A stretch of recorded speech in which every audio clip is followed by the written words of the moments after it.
Bonjour à tous, merci beaucoup pour toutes vos réactions aux vidéos précédentes qui font chaud au cœur, même qui entraînent d'ailleurs la discussion, donc c'est bien. On parle beaucoup dans le débat politique d'identité nationale, qui est un thème cher à la droite. Et je me suis posé la question, quelle est alors l'expérience commune en tant que Français? Qu'est-ce qui nous définit en tant que Français dans notre vie quotidienne? Et est-ce que, je le dis un peu sous forme de provocation, mais est-ce que notre expérience commune, c'est pas le formulaire CERFA? C'est pas le rapport à l'administration? Parce qu'au fond, le demandeur d'asile, comme le banquier, comme l'agriculteur, comme l'allocataire des minima sociaux, comme le locataire d'appartement, tous se retrouvent, tous nous nous retrouvons confrontés exactement au même problème administratif, et on le voit sur le site, ça se décline de la même manière, c'est le même type de frustration et d'énervement, et au fond ça fait quasiment notre identité. Et quand on se replonge dans les auteurs, les vieux auteurs français, on s'aperçoit que finalement depuis des siècles, on parle ainsi de la France comme d'un pays suradministré, compliqué, avec une bureaucratie trop lourde. Montaigne disait déjà qu'il y a plus de lois en France que dans tout le reste de l'Europe et que la loi est trop détaillée et qu'à force de vouloir préciser les cas particuliers, eh bien, tout lui échappe.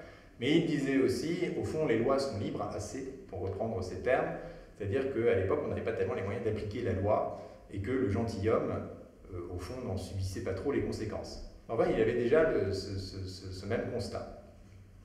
Évidemment, 2 siècles plus tard, Tocqueville, dans l'Ancien Régime et la Révolution, fait cette analyse célèbre que le fil continu entre l'Ancien Régime et les régimes qui sortiront de la Révolution, eh bien, c'est l'administration qui, elle, est restée permanente, qui est, dit-il, omniprésente, qui tient les Français en tutelle, qui ne supporte pas la concurrence, c'est-à-dire qui ne supporte pas que les citoyens eux-mêmes s'occupent des affaires publiques, et qui aboutit à ce paradoxe qui, je trouvais très contemporain, une règle rigide, une pratique molle. C'est-à-dire qu'un peu comme Montaigne, il constate que plus la règle est détaillée, compliquée et intrusive, moins elle est appliquée et moins l'état de droit est respecté.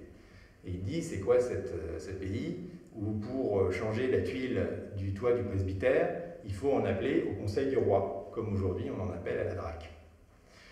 Et la tradition se poursuit chez Balzac, qui a des descriptions célèbres des bureaucrates, mais jusqu'à aujourd'hui à Sylvain Tesson, puisque dans son livre Les chemins noirs, où il parcourt la France par les vieux chemins, il y a un passage qui m'avait marqué où il dit on va dans les vieilles fermes, de gîte en gîte, et puis en fait on tombe devant des problèmes d'accréditation administrative.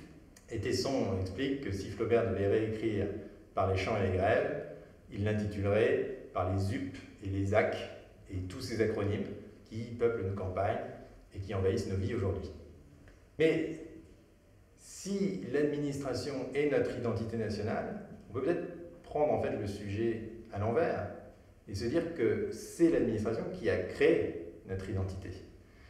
Et au fond, la France, c'est un pays, comme l'ont montré des historiens comme Eugen Weber, dans un livre que j'adore qui s'appelle La fin des territoires.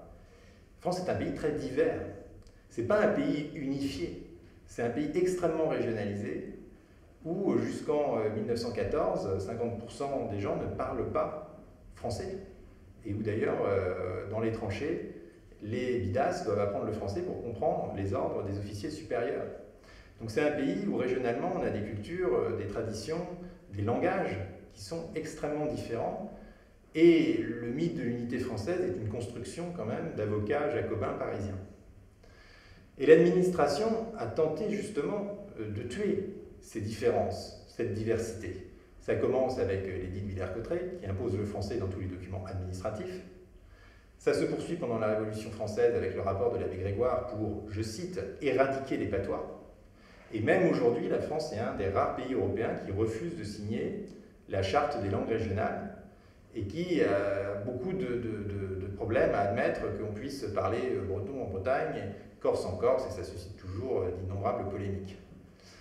Donc au fond, rompre avec notre administration jacobine, c'est peut-être aussi retrouver la diversité qui persiste aujourd'hui, qui sourd du territoire, et qui est au fond beaucoup plus intéressante, je trouve, en termes d'identité, parce que là c'est vraiment un creuset multiple, avec des traditions différentes qui se rejoignent, mais qui se combinent, qui s'interrogent les unes les autres.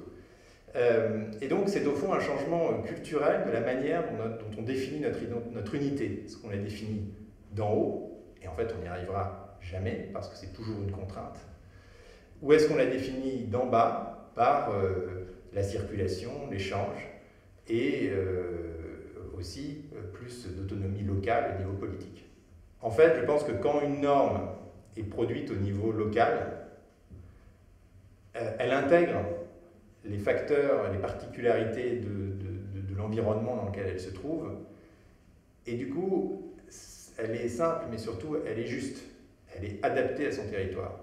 Et ça, c'est Portalis qui disait que cette adaptation de la norme aux particularités est le garant de sa simplicité. Et donc, rompre avec notre jacobinisme administratif, c'est aussi une manière de réécrire le récit national.